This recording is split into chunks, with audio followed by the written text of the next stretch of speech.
Hai guys, assalamualaikum warahmatullahi wabarakatuh. Selamat datang di channel aku, Farena Sinta. Aku mau ucapin makasih buat kalian yang udah nyempetin waktu buat mampir dan lihat-lihat channel aku ini. Kesurupan merupakan situasi di mana tubuh seseorang itu dirasuki oleh roh-roh jahat atau hantu-hantu gitu loh guys. Nah, untuk membersihkan roh-roh yang ada di dalam orang tersebut biasanya dilakukan kayak semacam ritual yang biasa disebut dengan eksorsisme. Atau bagi umat muslim yang dinamakan ruqyah. Nah, sebenarnya kerasukan ini mengalami beberapa faktor, seperti misalnya kutukan atau itu karena ulah dari jin-jin yang jahat atau yang jahil guys.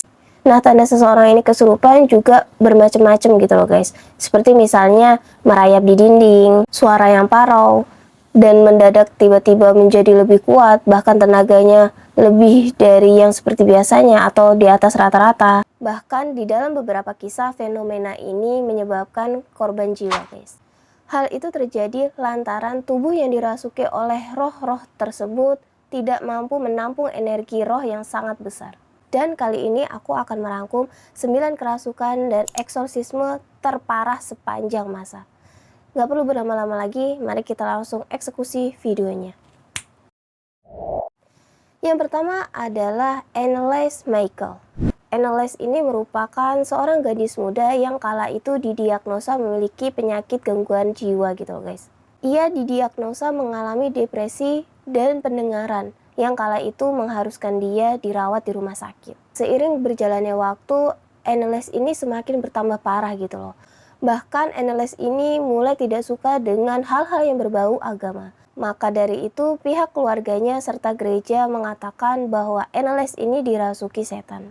Dimulai dari usia 22 tahun, Annelies ini melakukan eksorsisme secara Katolik selama 10 bulan. Dan hampir 70 eksorsisme yang dia lakukan di bawah perintah gereja saat itu. Namun guys, pada Juli tahun 1976, Annelies dinyatakan meninggal. Dia meninggal karena tubuhnya yang sangat kurus dan juga gizi yang sangat buruk kala itu. Hasil otopsi menyatakan bahwa Annelies ini mengalami gizi buruk dan juga tubuh yang sangat kurus di tangan keluarga dan juga pastor kala itu guys. Sebab selama eksorsisme ini dijalankan, pihak keluarga menghentikan konsultasi ke dokter guys.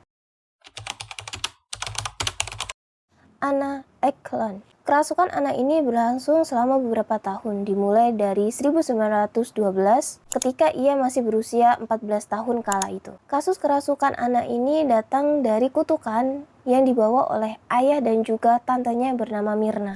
Rupanya Mina ini adalah seorang iblis. Dia menambahkan sendiri ramuan herbal di setiap makanan yang dia berikan kepada si Anna ini. Ramuan itu bukanlah ramuan herbal biasa guys, melainkan ramuan itu sudah dimantrai oleh mantra iblis.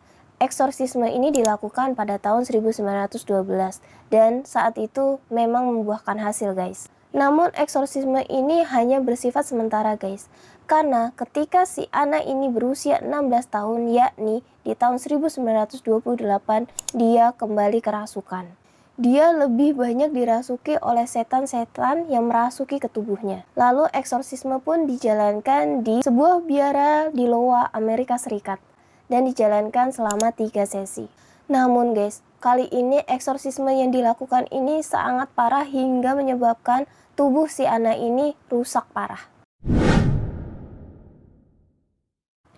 Pada akhirnya memang jiwa-jiwa yang merasuki tubuh Anna ini hilang. Namun tidak semuanya hilang, pun masih ada beberapa jiwa yang masih tinggal dengan jiwa Anna yang saat itu. Meski begitu, Anna tetap melanjutkan kehidupannya dan kadang masih sering dirasuki, namun tidak separah sebelum-sebelumnya. Yang ketiga, poltergeist keluarga Smurf. Poltergeist ini merupakan sebuah fenomena yang dimana sebuah benda ini dirasuki oleh setan. Fenomena ini pernah dirasakan oleh keluarganya Smurf yang berada di Pennsylvania. Awalnya para pastor dan juga para paranormal itu mengatakan bahwa tidak ada yang salah di dalam hunian tersebut. Namun penyelidik paranormal Ed dan juga istrinya yang bernama Lauren mengklaim bahwa rumah yang dihuni oleh keluarga Smurf ini dihuni oleh iblis yang sangat kuat. Mereka pun akhirnya melakukan eksorsisme di dalam rumah tersebut untuk menghilangkan hawa jahat yang ada di dalam rumah tersebut guys. Namun eksorsisme itu sayangnya tidak membuahkan hasil. Sederet gangguan dari setan pun terus berdatangan. Seperti misalnya anjing yang terlempar keluar, bau yang sangat busuk, benda yang terlempar kemana saja, serangan fisik maupun serangan mental yang diterima oleh keluarganya Smurd ini. Pada tahun 1986, keluarganya Smurd ini menyatakan bahwa rumah yang mereka tinggali ini sudah berangsur membaik keadaannya. Itu berkat doa yang selalu mereka panjatkan setiap harinya, guys. Namun begitu, sang ibu mengatakan terjadi kejadian aneh pada tahun 1987. Yang keenam, Roland. Roland ini mengetahui tentang iblis dan kawanannya ketika dia tengah berusia 13 tahun. Nah, kala itu Roland sangat kehilangan tantenya yang kala itu meninggal dunia. Dia mencoba untuk berkomunikasi melalui papan roh. Namun alih-alih dia dapat berkomunikasi dengan tantenya, justru dia mengundang dan mengajak sesuatu yang sangat jahat. Sejak saat itu, keluarga Roland pun dihantui. Entah itu dari suara-suara, entah itu benda yang berterbangan, entah itu perabotan yang bergerak sendiri. Hingga pada akhirnya, Roland pun memutuskan untuk memanggil pastor untuk dilakukan eksorsisme, guys.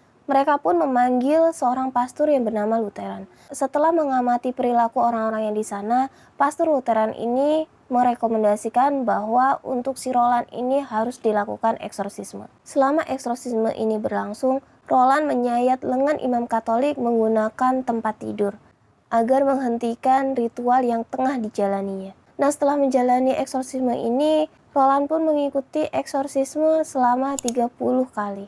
Nah, selama eksorsisme ini berlangsung, Roland mendapatkan pesan misterius di kulitnya, suara yang serak, hingga kekuatannya yang sangat ekstrim. Namun untungnya guys, Roland berhasil disembuhkan. Namun dia sudah tidak mengingat kejadian-kejadian ketika dia dirasuki atau ketika dia melakukan eksorsisme.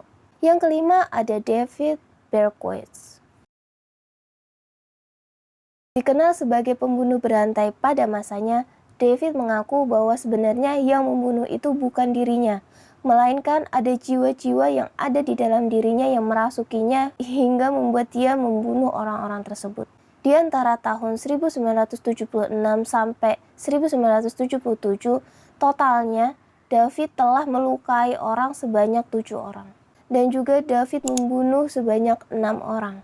David bahkan memiliki julukan bagi dirinya yang jahat, yaitu Papa Sam. Hal ini ia tuliskan di surat-surat ketika dia telah menyelesaikan pembunuhan yang ia lakukan kala itu. Setelah ditangkap barulah terungkap bahwa sebenarnya Sam ini adalah anjing tetangga yang bernama Sam Carr.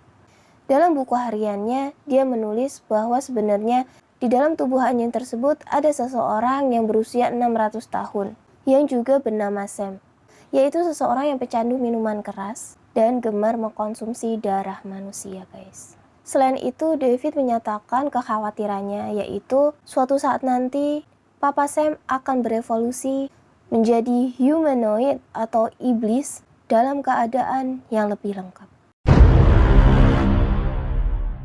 Nah, kasus aneh dari Michael Taylor. Dari sekian banyak kasus eksorsisme, bisa dikatakan kasus yang dimiliki oleh Taylor ini memang tergolong gagal, guys. Kenapa begitu? Karena ia tidak bisa kembali ke keadaan normal sebelumnya. Sang istri yang bernama Christine menuduh Taylor ini melakukan perzinahan dan menarik diri dari gereja. Michael pun kala itu langsung mengecam istrinya. Namun perbuatan Michael ini semakin hari semakin meningkat, guys. Hingga pada akhirnya para imam ini melakukan eksorsisme kepada Taylor selama semalaman penuh. Para imam ini pun menyatakan bahwa sebenarnya mereka telah mencoba mengeluarkan roh-roh yang ada di dalam tubuh Taylor sebanyak kurang lebih 40 roh. Namun memang tidak semua bisa dikeluarkan. Ada beberapa yang masih tinggal di dalam tubuh Taylor saat itu. Pasca kembalinya Taylor dari ritual tersebut, Taylor pun dengan keji membunuh istrinya serta mencekik anjing pudel milik keluarganya. Ia pun kemudian dijemput oleh polisi karena dia berjalan di sepanjang jalan dengan noda penuh darah. Clara Germana Shelley. Siswi berusia 16 tahun dari Afrika Selatan ini diduga kerasukan pada musim panas pada tahun 1906. Diketahui bahwa dirinya ini mulai kerasukan karena dia melakukan perjanjian dengan iblis, guys. Ketika berita ini didengar oleh pihak sekolah, sikap Clara ini mulai tidak menentu dan semakin buruk. Saksi mata mengatakan bahwa Clara ini enggan dengan hal-hal yang berbau agama. Dia bahkan juga menyobek pakaiannya hingga berbicara dengan makhluk tak kasat mata. Tidak hanya sampai di sana, ia juga suka menggeram seperti binatang. Ia juga bisa melayang di atas tanah. Ia memiliki kemampuan berbahasa lain. Bahkan ia dapat menyampaikan informasi pribadi seseorang yang sebelumnya dia tidak ketahui. 2 orang pastor pun diutus untuk melakukan eksorsisme kepada Clara ini, guys. Namun Clara ini malah membuat perjanjian lain dengan iblis. Meski begitu, eksorsisme pun kembali dilakukan hingga Clara terbebas dari roh-roh jahat yang selama ini menghantuinya. Kisah keluarga Perron. Setelah keluarga Perron ini pindah di rumah impian mereka di Rhode Island, kengerian pun terjadi. Keluarga besar ini pun mengalami sederet kejadian aneh dan juga mengerikan, guys. Mulai dari salah satu anggota keluarga mereka ditarik, ada juga suara-suara yang entah dari mana asalnya. Dalam beberapa kesempatan, mereka pun melihat hantu wanita yang gantung diri menampakkan dirinya di dalam rumah. 2 investigasi paranormal yaitu Ed dan istrinya, Lauren Warren, mereka pun dipanggil untuk mengevaluasi rumah tersebut, guys. Pada akhirnya mereka pun mengatakan bahwa ada hal-hal yang membahayakan di dalam rumah maupun di sekitarnya, yang akan berdampak buruk kepada keluarga ini. Upaya untuk mengusir roh jahat ini pun gagal. Hingga pada akhirnya ketika tahun 1980, mereka pun akhirnya memutuskan untuk pindah ke Georgia. Nah, kemudian kisah keluarga Perron ini diangkat menjadi sebuah film yang berjudul The Conjuring. Kasus Richard Gallagher dan juga Julia. By the way, Richard ini merupakan seorang psikiater dan juga guru di Universitas Columbia dan New York Medical College. Richard Gallagher ini mengklaim bahwa ia pernah memiliki pasien yang kerasukan yang bernama Julia. Julia rupanya merupakan seorang ratu dari pemujaan iblis, guys. Merasa yakin bahwa dirinya ini memang sedang diserang oleh setan, Julia pun menghubungi seorang pastor, lalu dipertemukanlah oleh Richard ini. Tentunya untuk mendapatkan perawatan psikiatris gitu loh, guys. Tetapi Richard mengesampingkan bahwa Julia ini terkena penyakit mental, melainkan Julia ini mengalami kerasukan. Karena apa, guys? Julia mengalami kesurupan hingga barang-barang yang ada di kantornya pun melayang. Selain itu, Julia juga berbicara dalam bahasa roh. Dan tidak sampai di situ, guys. Julia bahkan membongkar rahasia pribadi milik Richard ini. Julia pun pada akhirnya melakukan eksorsisme. Selama ritual ini berlangsung, ia mengancam, ia juga menunjukkan kekuatan supernya, ia juga melayang, bahkan ia sanggup menurunkan suhu di dalam ruangan tersebut, guys. Nah, itu tadi deretan kesurupan dan eksorsisme terparah sepanjang masa. Bagaimana menurut kalian? Apakah kalian percaya dengan hal-hal tersebut? Apakah kalian memiliki pemikiran lain? Jangan lupa tulis komentar kalian di kolom komentar ya, guys. Nah, itu dulu video dari aku. Semoga kalian menyukai video aku kali ini. Dan see you next di video selanjutnya, guys. Bye-bye.